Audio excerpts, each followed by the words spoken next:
What do you think some of the Jewish secrets to happiness are? Well, let's first figure out what's keeping us from being happy. Why is it so hard? We live in a very comfortable time, relative to past generations. Why are we having such a hard time being happy?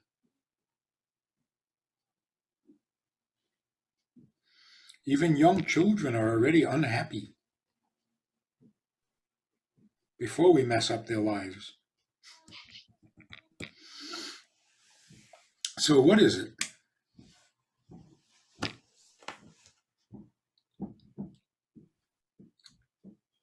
I think I think the biggest struggle that we have today is everybody is comparing themselves to somebody else. Am I as good looking as them? Am I as smart as them? Do I have as much stuff as them? Am I Jewish enough? Am I too Jewish? All these type of things, these comparisons to everybody else. Yeah, well, that can certainly take the joy out of it. But why do we do that?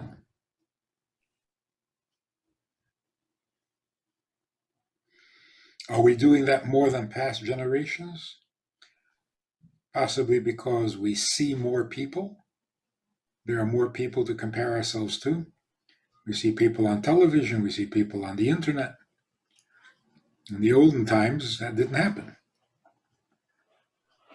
You go right on your phone and you see all these people have perfect lives, and oh, this person, look at their house, they got a beautiful house, a beautiful car, look, they have everything, why am I struggling? Look at it, it's always comparing. And before, I don't think people had that ability. You just saw your neighbors, you saw your coworkers, some friends and family. You didn't see what everybody was doing. You just saw what was on the outside. Now everybody is showing a little part of the inside of their life, but it's really not even their lives. A lot of times they're kind of feigning what's going on. They're faking it. And they're trying to prove something.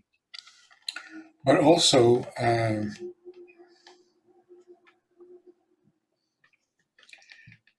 the olden days, it was pretty black and white. You were rich or you were poor. You were from this side of the tracks or from the other side of the tracks, and that was it. And that's much easier to tolerate and accept. Okay, I'm the poor one. They're the rich ones. I'm the poor one. Okay. Today, the rich are miserable because they compare themselves to somebody richer. So, Mostly everyone's rich compared to, if you even go back just 100 years, even if you're lower middle class, what do you really go without? You have Most people have comfortable, all the utilities they need, have enough food that they need. They have everything they need. You think about, years ago, when you were going to make fish for Shabbat, people would have to put it in the tub before Shabbat to keep it fresh. Now we have refrigerators. Everything is so convenient now. But even back then, when people had so many more struggles, they still seemed to be happier. But were they actually happier? Because a lot of times when you're looking back on things in retrospect, you either see them more negative or more positive than they actually were. It's actually usually not too accurate of how you remember things. they were happier. They had serious problems, but it wasn't the kind of problems that make you miserable. Today, we don't have so many problems, but we're miserable.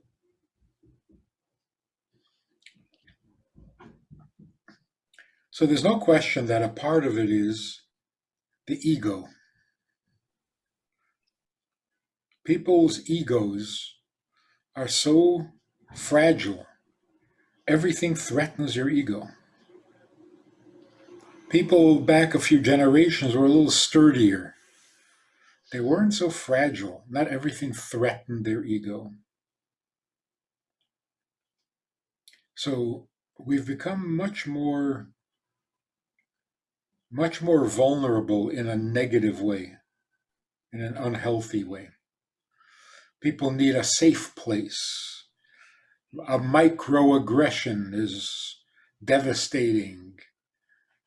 Yeah, It's now you need to, if somebody asks you to refer to them as they, okay, refer to them as they. But now some people are starting to say you should say everybody should be called they, because you need to be extra cautious because you don't want to offend somebody. And I think that being extremely cautious actually puts a lot of extra stress and pressure on everyone. I don't think it's actually good. and it doesn't make anybody happy in the process. Right, Who's happier? Nobody. right. So let's get a few definitions. What's the difference between happy and content?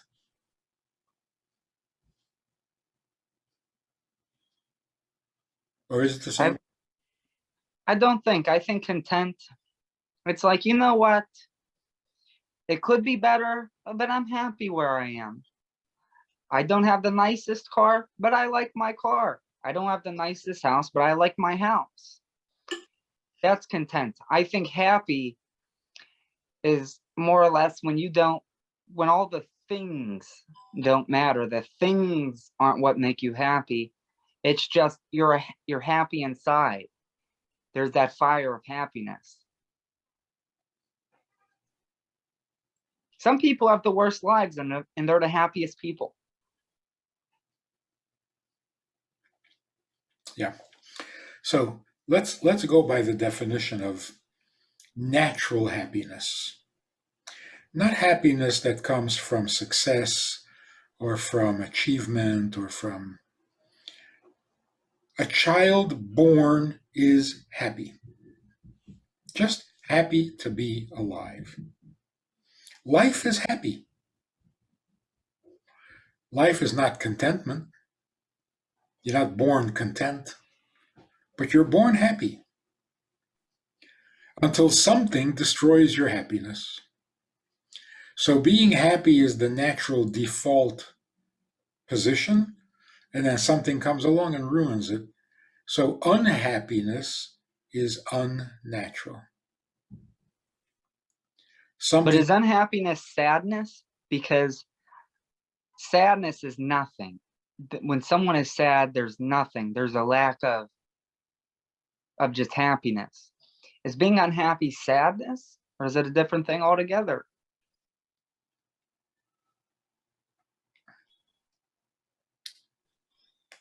no, I think sadness and unhappiness are the same thing. But there are other complaints. People who say I'm unhappy, that's too vague because there are so many different negative feelings. Like I'm frustrated, I'm disillusioned. That's different from unhappy. The result might be that you become unhappy, but really it's something else. I mean, we've got a big menu of emotions, and to just call everything negative unhappy is not very descriptive. So happiness is a natural default position. So to ask, how do I get happy? No, that's already a problem. You're not So would supposed. you ask, how do I get rid of the unhappiness? Because you got to undo it, since that's what's taking something away. You got to get rid of what's taking it away. Right, right. What's causing the damage? One of the things that causes damage is doubt, uncertainty. If you live with uncertainty, it drains all the joy out of it. Life is happy. If you're not sure you're going to be alive tomorrow, well, then where's the happiness? So, uncertainty of all kinds on any subject is draining.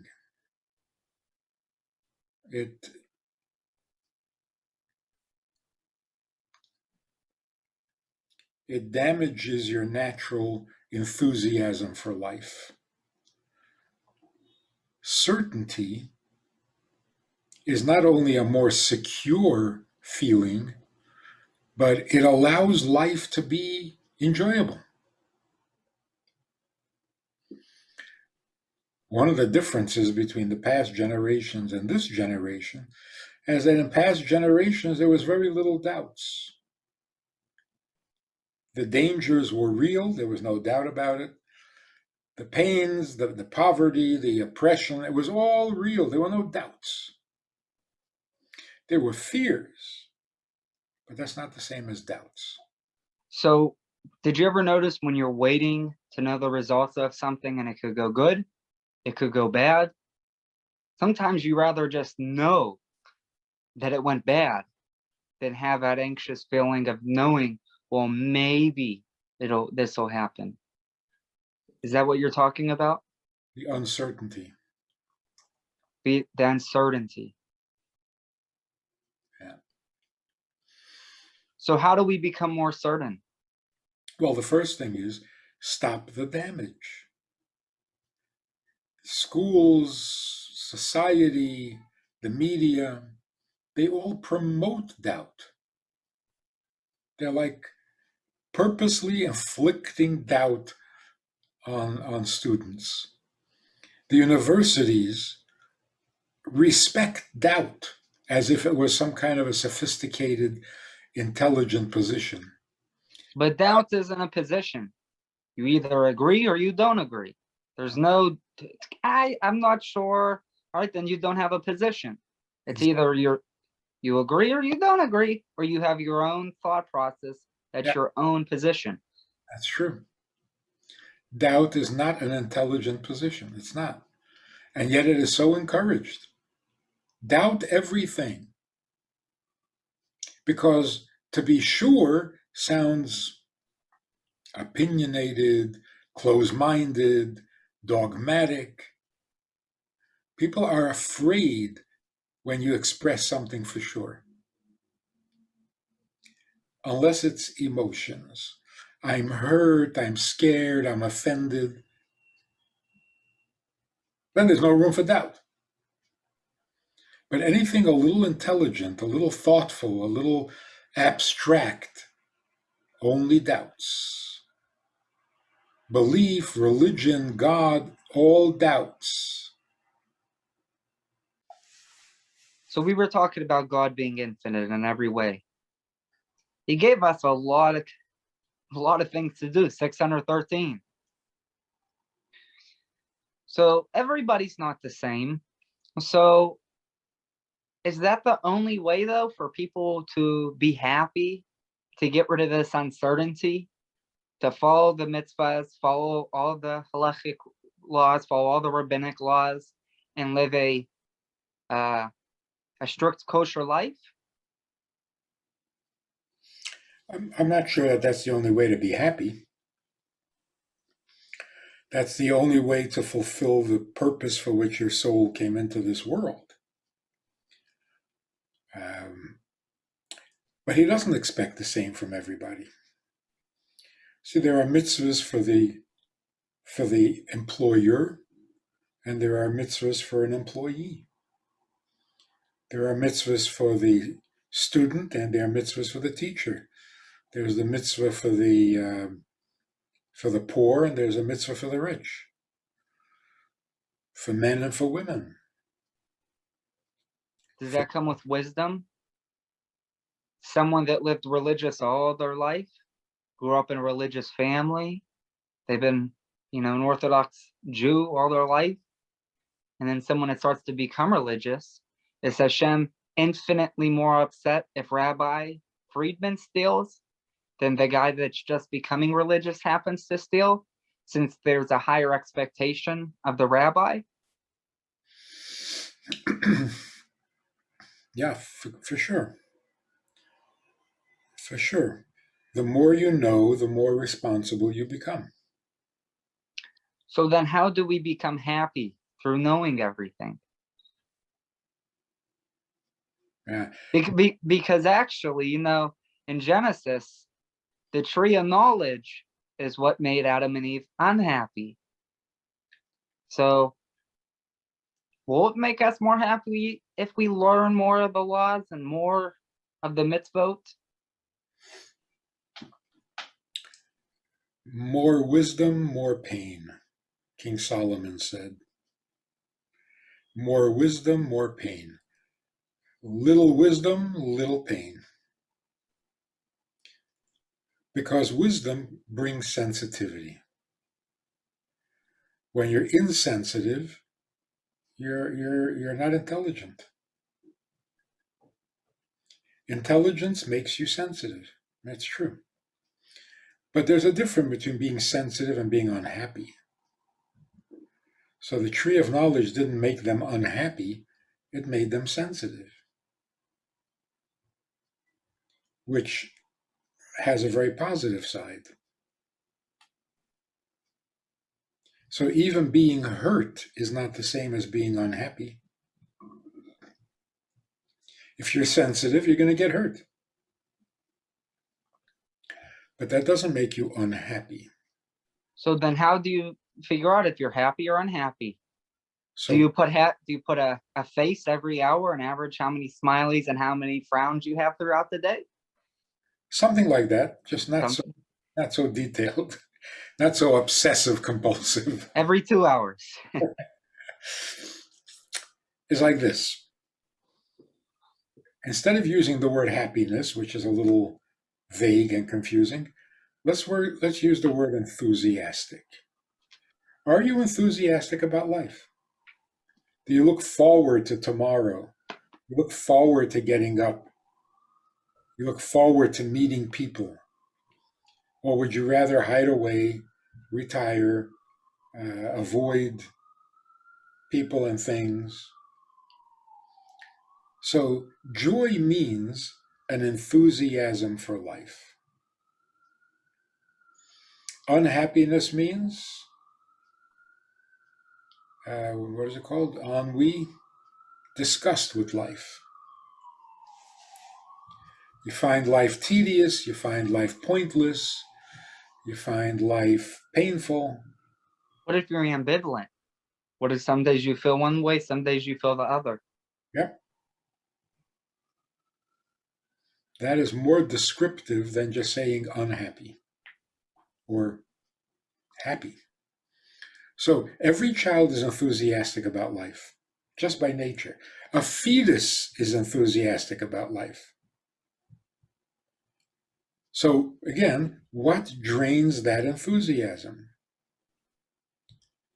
Doubts. I would love to be enthusiastic about life, so let's go. Yeah, but go where?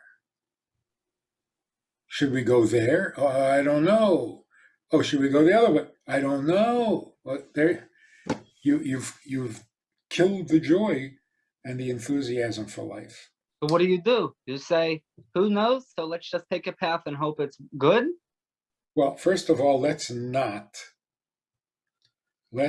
celebrate doubts. Let's not make believe that if you doubt, you're smarter. And if you believe and have no doubts, then you're naive and stupid. You gotta stop doing We're stubborn. that. We are stubbornly miserable. We insist on being unhappy. So that's one thing. The second thing is you have to find at least some things, a handful of things that you are not doubtful about. What do you know for sure? And focus on it. So maybe this would be a good goal for people to do. You make a list and you write down 10 things that you're sure about, that there's no question. 10 things that you're unsure about, but you want to be sure about. So you're going to put effort into learning and figuring out so you're sure about them. Then make a third list of 10 things you're unsure about, and you're content being unsure about them. You don't want to know about them. That's it. You just want to be unsure about those things. Mm-hmm. But then don't call it unsure. It would be much healthier and much more correct to simply say, I don't know. I'm hard pressed to think of something I doubt. There are things I know and there are things I don't know. What do I doubt? What do I doubt? Is there life on Mars? I doubt it. That's not true. I don't doubt it. I have no idea. And there's no doubt about that. So instead of saying I doubt it, just say I don't know. I'm trying to think of something that we could genuinely doubt.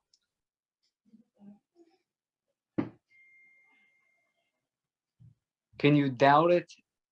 That's not a position. Like, let's say you say, do you think Trump's going to win? I doubt it. That's not the position, though. The position is then you think Biden's going to win. That's your position. Your position is you don't doubt that Trump's going to win. Or I don't know. Or I don't know, right? I much? don't know, but I doubt one guy's going to win. But I really don't know. So what does that mean? I doubt. It means I'd like to think that he's going to win, but I don't know that he's going to win. So what's the doubt? There isn't one. Right. So we can go through life without doubts. You don't have to have doubts. There are things you know, things you don't know. So it would be much more honest to simply say, well, I don't know enough about it, so I don't know.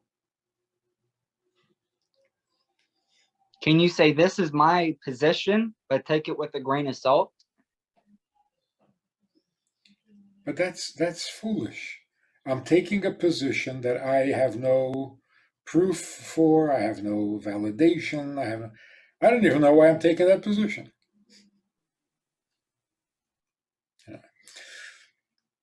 So again, somebody asks, do you think there's life on Mars? Why would I think? How am I supposed to know? To say I doubt it means I have some information, not enough information. I have no information. I have no idea what's happening on Mars. If you said I doubt it, I would think that you mean I really don't think so, but there's a possibility. So when you say I doubt it, you're actually taking a position, and the position is no, I don't, but there is a possibility.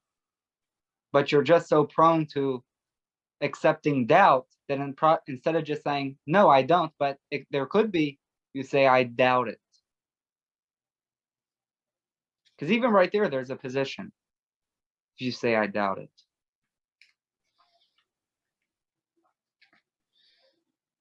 But it's not necessarily an intelligent position. It's an insecure position. A person who is secure will say, I don't know. I read a book about it, but I don't know. So no, I don't know. He's secure. The person who says, I doubt it, is afraid to take a position because he's afraid to be wrong. So it's not a function of the mind, it's a function of the heart. Or going back to the pride thing, they're unable to say I don't know because they feel like that's going to somehow lesser them. Yeah. But actually, when you say I don't know, people respect your intelligence more. More, not less. Yeah, because if when you're talking about something and it's obvious you don't know what you're talking about, it looks a lot worse than just saying I don't know. So one thing about what drains happiness out of life is doubts. And that's why Torah is such a blessing, because it doesn't increase your doubts. A secular education increases all sorts of doubts. Now you're not sure about anything anymore, especially in the liberal colleges. You're not even sure whether you're male or female. That's pretty serious. So get rid of doubts. Focus on the two things that you know for sure. That'll keep you sane. Then there's another thing. Where there is no gratitude, there is no happiness. Happiness is kind of like a byproduct of gratitude. Where there is real gratitude, you will find real happiness. Which means to say, unhappiness comes from being misplaced. Or like somebody said, what if life is a black tie affair and you show up wearing brown shoes? You're out of place, you're out of line, you're out of sync. That is painful and takes away the happiness. So the lack of gratitude comes from not knowing who we are, where we belong. I don't know what to be grateful for. Should I be grateful that I had another year of life? Or should I complain about it because it wasn't the way I wanted it to be? I think one of the biggest things, especially with my generation, about 20, 26 and under, I'm in my early 20s. Everything people say, someone gets offended. That's such a weight to say, I was listening to one of your things and you said this, you were talking about what your Zayda did and what his Zayda did. And the lady said, what about your grandmother? And you said, who told you that my grandfather was a man, right? Instead of hearing what you had to say, they were focusing on gender roles. So by being offended and worrying about all the political correctness, you missed the entire point of the lecture. I think that's a big problem. Yeah. And and even when I was young, it wasn't that way. 15 years ago, it wasn't that way when I was a young kid. I can remember, I remember when I was in elementary school, there was no problem with Columbus Day and all these things. Now they want to get rid of the holidays. They want to erase the history. And just because the history is bad, if you erase it, it'll happen again. So you should learn about these holidays. You should learn about these things so they don't happen again. Yeah. Doubt about everything. Except that they become fanatical about their opinion, and on that they have no doubt. That they are right, they have no doubt. Which just adds arrogance to the mix. So gratitude comes from the awareness that everything I have, I got for free. I didn't earn it. Being born, I didn't earn. Being healthy, I did not earn.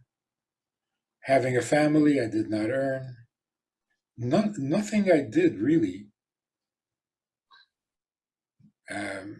makes me deserve life. But what about the things that you earned? You earned those, and those things seem to make you unhappy, right?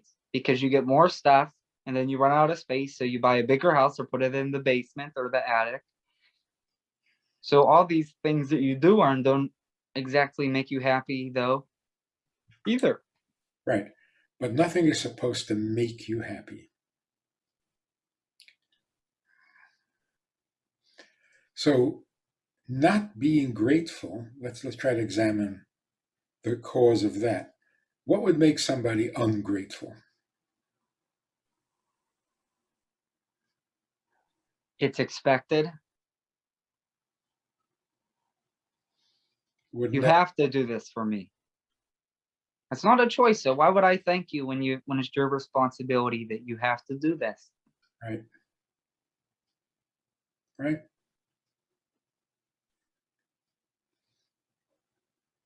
So gratitude comes from the realization that I have more than I deserve. That produces the feeling of gratitude. If I have more than I need, that creates a feeling of wealth. I feel rich. I can burn money because I have enough, or I have more than I need. So if you're feeling, sensing that you have more than you need, you will feel rich. If you're sensing that I'm getting more than I deserve, you will feel grateful. So the negative, the bitter, the nasty, the cynical, that's because of pain. It's the pain that they see in life or the pain that they feel in life. So there's no gratitude. So you see these very religious people who are unhappy. And you have to ask them. You're obeying all the commandments, supposedly. You're doing everything you're supposed to do. Why are you not happy? And in most cases, the answer is because I could mess up. I could lose it all.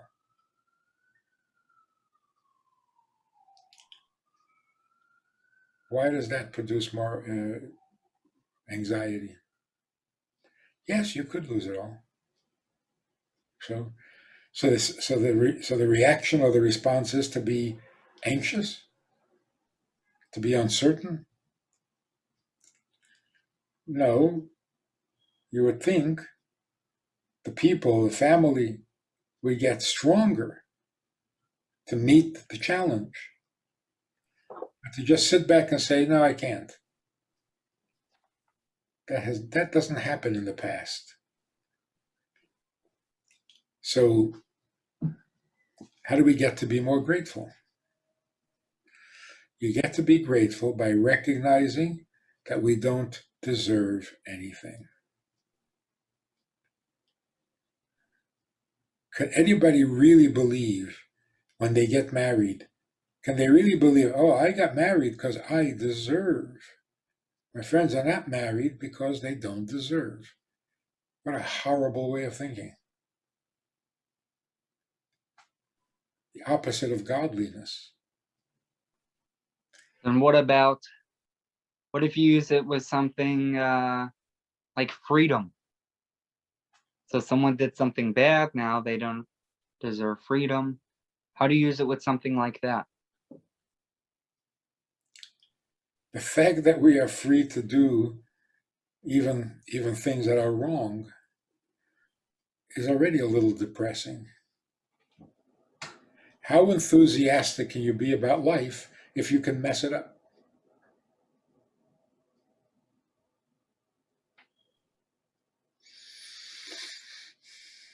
So the notion that I deserve is killing the happiness. Every kid who comes to New York comes with two suitcases, one that he needs and one that he doesn't need. And on his way home, it really bothers him that he has a suitcase he doesn't really need.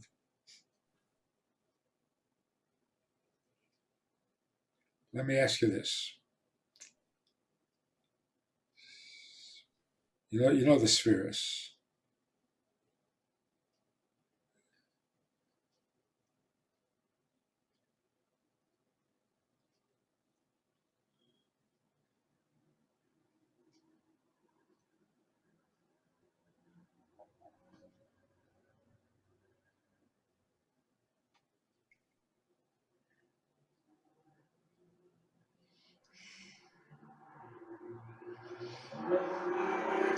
Give me a person who really feels like he's getting more than he deserves. That will be a person who feels gratitude. We are told over and over and over that we deserve everything. It is such a toxic message.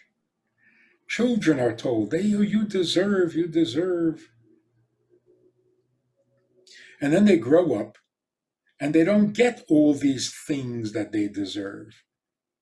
So, what do they think of life? What do we deserve, though? Nothing. Not even life?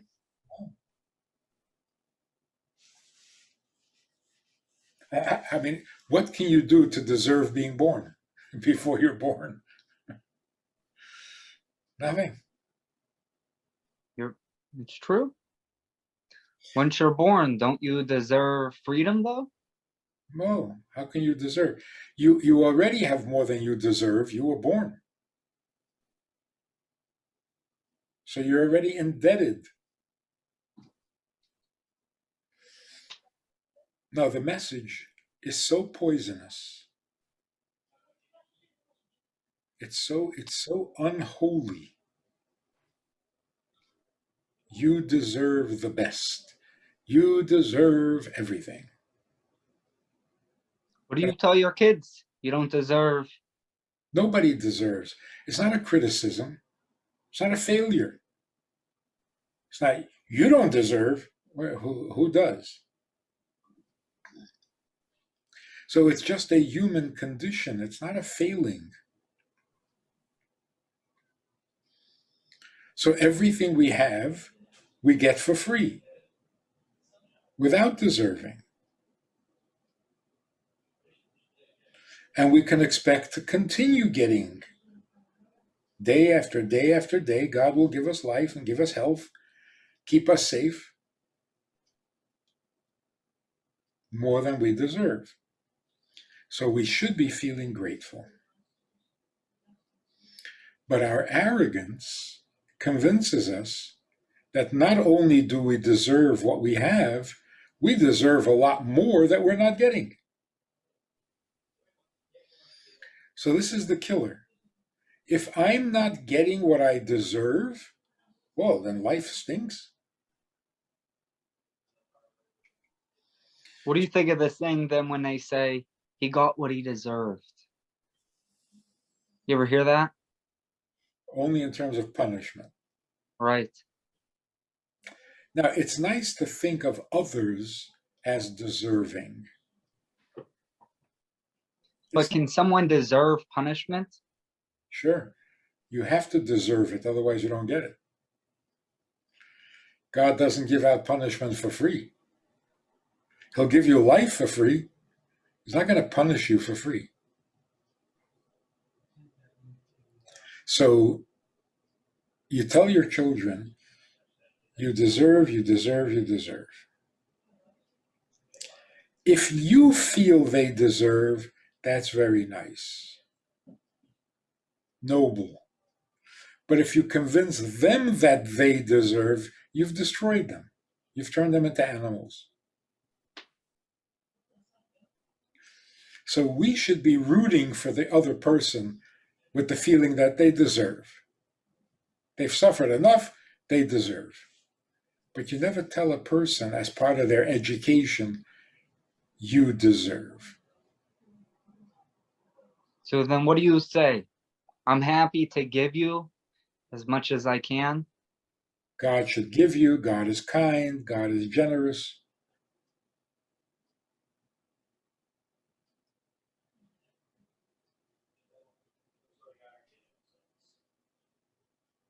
That could really change some outlooks, you know? The holidays come and people are so unhappy about their gifts. I wanted this, I didn't get it. Well, why should you have got that? It's the holidays. I deserve the gift I want. So But every if they commercial, didn't feel that they deserved the gift, and they got the gift that they didn't want, they'd be very happy because they got a gift. Yeah. And they didn't deserve a gift in the first place. Yeah. That makes for happiness. So all the commercials that we listen to, all the commercials that we're bombarded with, it's always the same idea. You deserve, you should have this. And it's absurd. There's a news station that says, we will tell you the facts. We will give you the straight, honest news because you deserve to know the truth. That's CNN, right? I don't remember. You deserve to know the truth? Why? Why? What did you do to deserve to know the truth? You can't even handle the truth. So it's an absurd statement. You should use this hair product because you deserve beautiful hair. How do you deserve hair? And bald people don't deserve? It's horrible. We Then don't. then how do you say to someone, I don't know how else to put it, that they should have nice hair? I want you to have nice hair, so I'll buy you this gift. I wish for you happiness. God should give you happiness. God will give you happiness, all for free. You can even say you need some happiness. Well, that's true. But is it really free when we do all these things for him? Or is it a relationship where it's a give and take? Well, there is some give and take, but you're born before you do anything for him. Your So first, he gave the first gift, but we give many gifts too. true, but it's not an exchange, a conditional exchange. He will give you far more than you give him, or he'll give you less than you give him. It's not a legal something you can hold God to. I think it's a lot of people think of it as when your neighbor knocks on your door and gives you a gift. Now I have to buy them a gift. I think that's how a lot of people feel with Hashem, that I got to do all these things for him because he does so much for me. Is that a wrong way to look at it? Yes, it's a trap.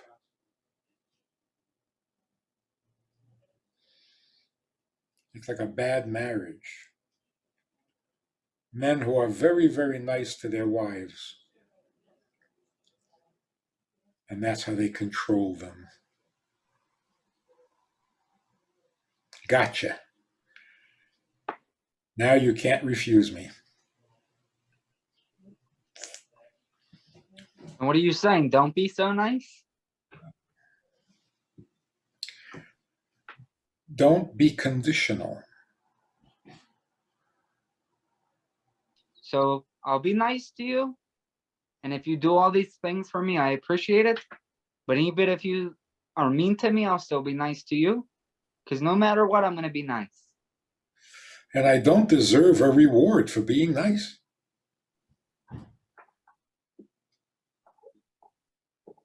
It's like, where is my birthday present? Excuse me, I don't owe you a birthday present. It's voluntary. Your grandkids ever say that to you? Where's my birthday gift? Yes. What'd you bring me? What did you bring me? What, I can't come to your house without bringing something? But I bet you do still bring something, don't you? Yes. But I don't owe it to them. That's called generosity. So, getting back to the happiness thing. If we want to be happy, we have to stop with this crazy notion that whatever I have, I deserve. Because if I deserve it, then there's no reason for me to be grateful. I worked an hour, you paid me an hour. What am I grateful for?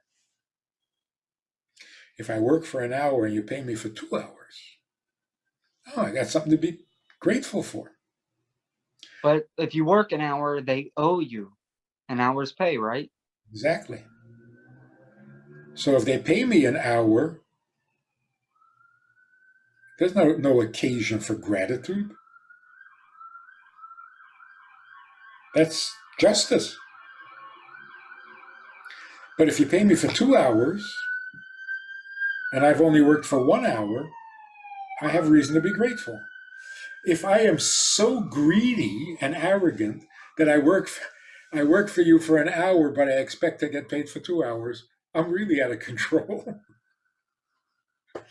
Like, does every song have to be about you? You're so vain.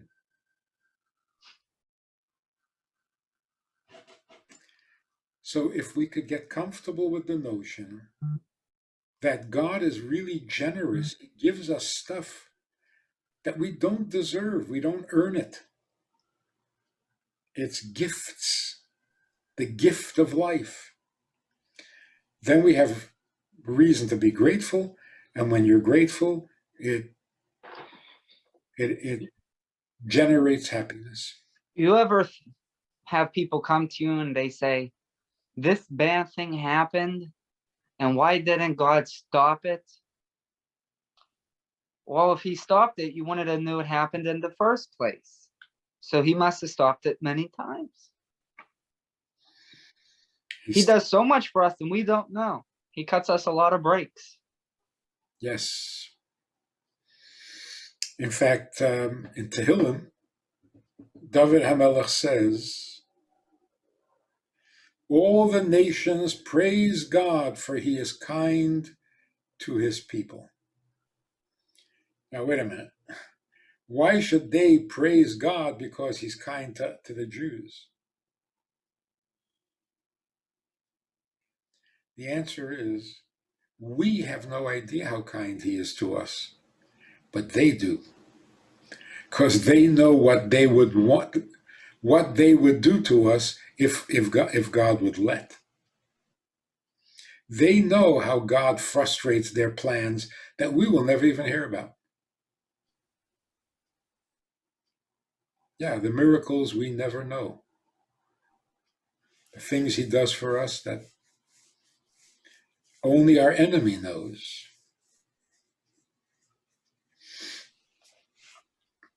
So those are the two keys to happiness: clarity, certainty, and gratitude. So one of the things we know for certain is that I didn't create the world. I'm quite sure of that. To the best of my recollection, I don't remember creating the world. It might be a simulation for all you know. I'm kidding. You hear those people that think that this might all be a computer simulation?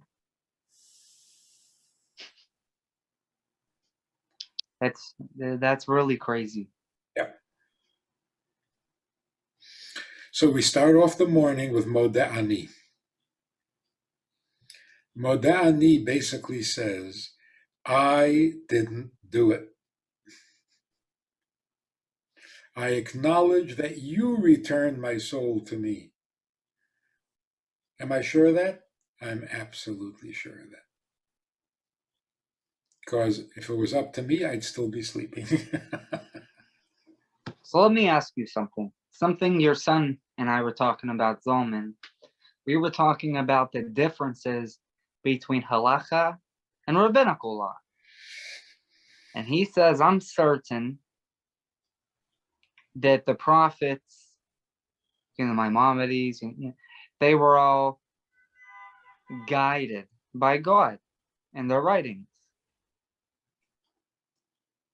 How can you be certain of that? Because, everybody has their views, but how can you be certain of something like that? I really can't, because I'm not a connoisseur. I'm not a judge of greatness or godliness. But when all the other rabbis who do know what it means to be in touch with God's will are in awe with another rabbi, then I know for sure. So then would you say that you're certain that rabbinic law is as concrete as halachic law? Yeah. In fact, I consider rabbinic law halachic law. It's not scripture law, but it is halacha. Going back to, Let's talk about another thing, about doubts. how can we be certain though with this? How can we, without the doubt? Because that's what God asked you to do. He asked you to trust his spokesman. So it's on him. So it's on him to reveal who is the fake and who is the genuine. Yes.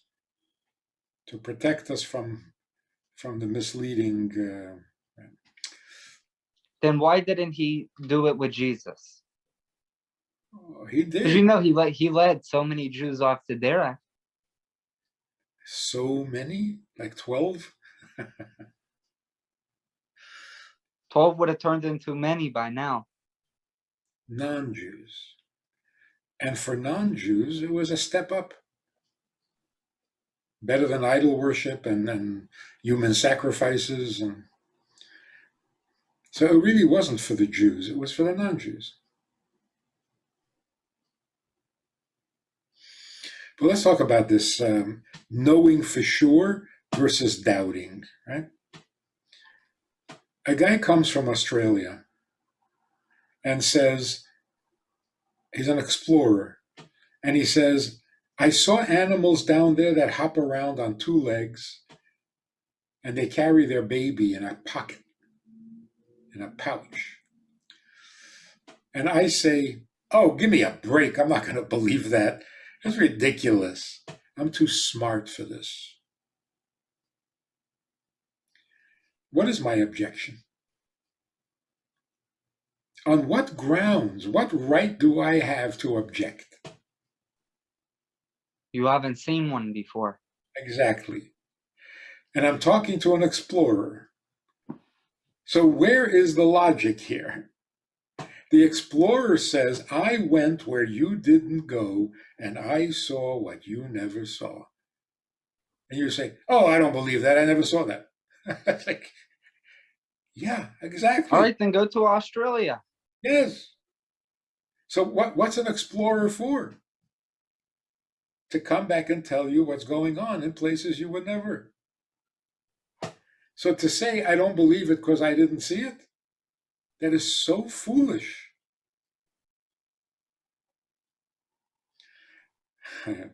You say, God came down to Mount Sinai and gave us the 10 Commandments. And a person, oh, I don't believe that. You don't believe that? You're an idiot. What do you mean you don't believe it? Because you weren't there? That's it? That's your argument? There's no proof to it. What do you mean there's no proof? That's what they would say. I was there. What better proof do you need? I say, well, I wasn't. So? How are you ever going to learn anything if you won't hear what other people have experienced? So the only thing that's true is what you've already seen and heard? You're so close-minded. It's not intelligent.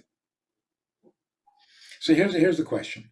When you hear something you've never heard before, what is the proper approach? Believe it until it's proven false, or doubt it until it's proven true? It depends what it is. For example, If somebody says, your kid came to my yard and kicked my dog. I know my kid. He didn't do that. But if you show me a video and prove it, but I what, don't believe it until proven wrong. why? On what grounds? Because I know my child. Ah, in other words, you have conflicting information. You say my child is cruel. I know he's not. So it's not like I've never heard anything about this. I know something about this. My kid does not kick dogs. That's the problem with Christianity.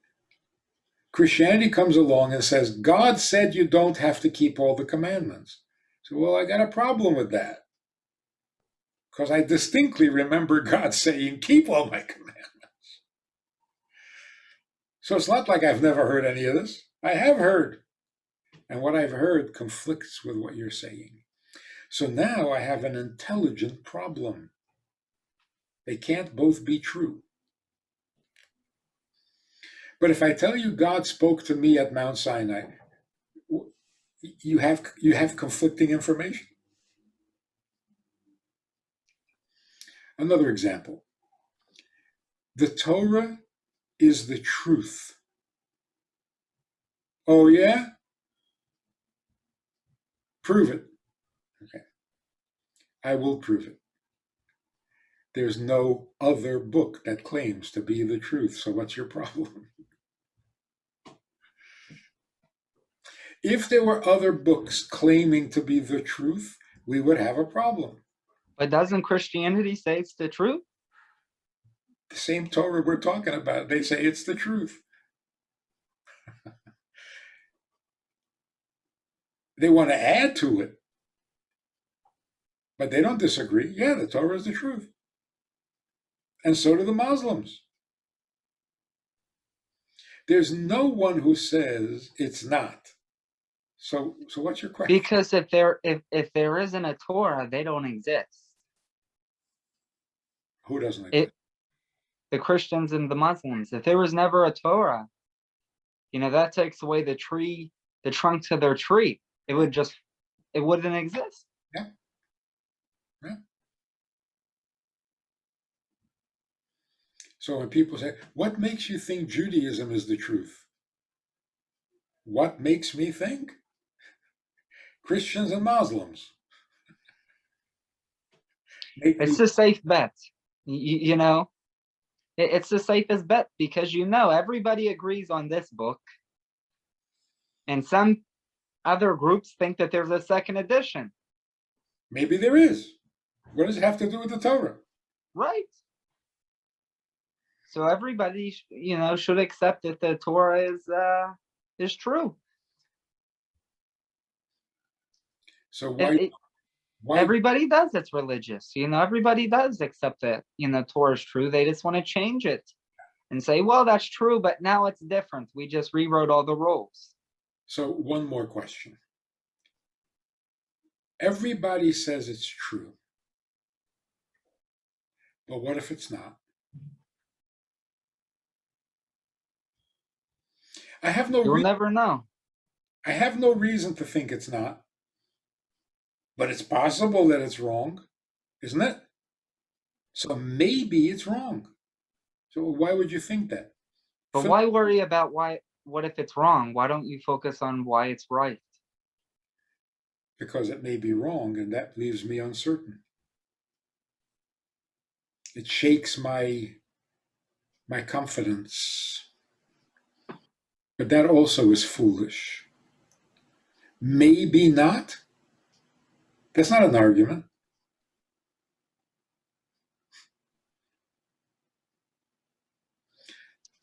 The possibility of something is not an intelligent argument. Maybe not. But maybe yes.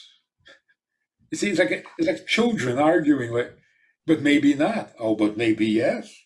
So So it goes nowhere. It's not even an intelligent sentence. So I for I have a example, neighbor, yeah, and he's Jewish, but he believes in Jesus. And I really, said, why do you believe in Jesus? And you know what he said? because It's maybe. fire insurance. Oh, yeah. Christianity says, if you don't believe this, you're going to hell. Judaism doesn't say that, so I believe in this just to be safe. Which is really funny because what It's makes you really bad. It's really dangerous. It's like somebody knocking on your door, and you say, who are you? And they say, let me in. And you say, why? They say, because if you don't, you're going to get in trouble. So it's like, it's blackmail. Either you worship me or I'm going to torture you. Well, why would I want to worship someone that's going to torture me if I don't worship them? It doesn't make sense.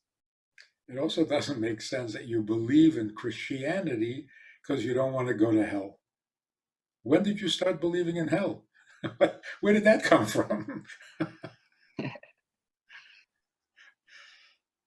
That's the guy's argument. And he's an old guy. He's in his 70s. So he's a smart guy. He's an engineer. So I don't know where he got it, but it's his fire insurance. Yeah.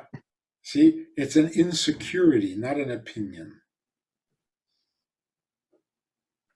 So here's the rule of thumb: a doubt that moves you in a direction to resolve the doubt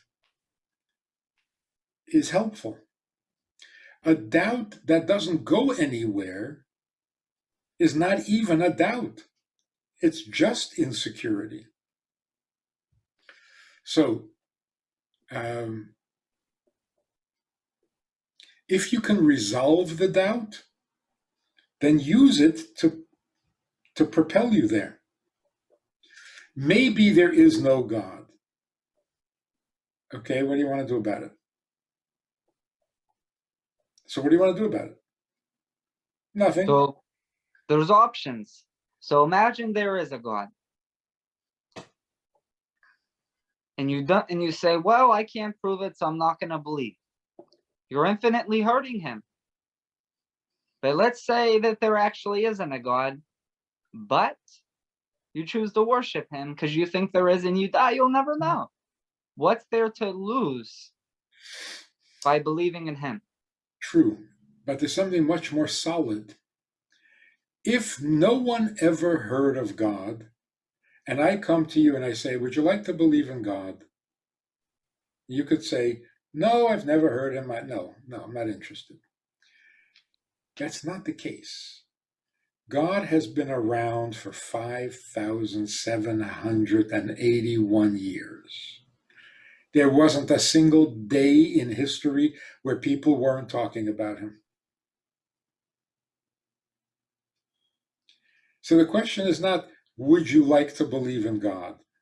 God is here to stay. Now, are you with him or not? But you can't just dismiss him as if he doesn't exist. In other words, his existence is no longer a question.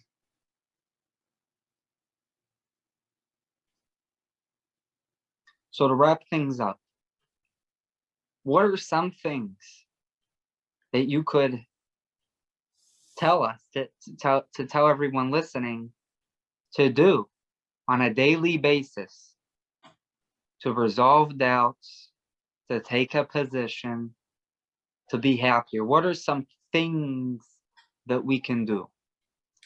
3 things. Number 1, stop doubting stuff. Stop creating doubts where there are no doubts. If you don't know about something, just say, I don't know. There's no doubts.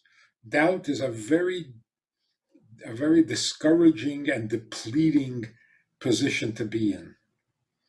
Take a firm stand. I know or I don't know. That's firm, that's strong, that's clear. There's no toxins. Doubt, that's kind of mushy and uncertain and meaningless. And it reduces you. It drains the joy out of life. So the second thing. The second thing is be grateful. Don't believe this thing that you deserve everything. Because if you deserve everything and you're not going to get everything, you're going to be miserable. And number three, even if you don't have a good cause for joy, being happy in God's world is a virtue. It's a virtue. You're a better person if you're happy. You want to be a good person. One of the ways of being good is by being happy. Because we are guests in God's world, and if you're a sourpuss guest, you're not welcome. Don't come to my house and be miserable. Be a good guest. Be gracious. Be happy to be part of the event. So being happy is actually a mitzvah. It's an obligation. Don't mess up life for yourself and for everybody else by being unhappy. You're a drag. You're destructive. Like the Torah says that if you're fearful, if you're a soldier and you're going off to war and you are fearful, go home. Don't ruin it for everybody with your fears and your insecurities. So if you're not happy, you're dragging everybody down with you. It's not nice. I think we'll leave it there. I think we learned a lot today, and we always thank you, Rabbi. It's a pleasure.